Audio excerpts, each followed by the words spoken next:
Amel-i salih diyelim, kova amel. Huday Teala'nın buyruklarına boyun koymak, etmediğini işinden çekilmek.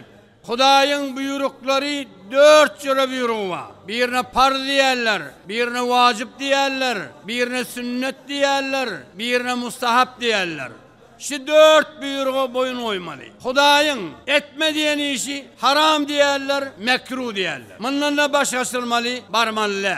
İlk güçlüsü farz, hatta inkar eden kafir oluyor. Onun bir derecedeki vacip, onu etsen sevap, etmesen günahkar oluyor. Onun bir derecedeki sünneti bir adam terk etse Peygamberin şefaatine yetişmeye. Onun bir derecedeki mustahap, etsen sevap, etmeyenin bilen günahkarşılık yok. Yönem, günahkarşılık olmayan bilenine mustahap deyip askermesizlik etmeliler. Şeytan aleyhillâhına ol aydıptır. Her kim ay mustahap neyme gerek deyip de on defelep de terk etse ona sünnet terk ettirmeye kıyın uğramak deyiptir. Sünnet askermen terk ettirene vacibi terk ettirmek kıyın neyme deyiptir. Vacibi terk edene farzı terk ettirmek kıyın neyme.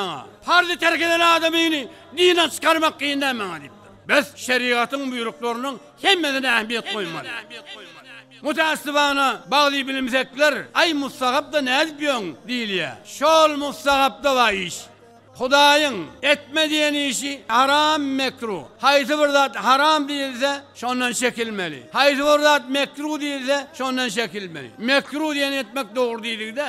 Mekruh o da haram zat. Muntahul harama inkar eden kafir oluyor. Mekruh inkar eden kafir olmuyor. Günahkarlığı var. Onun için şeriatın buyruklarını hiçbirini askermesizlik etmeliler.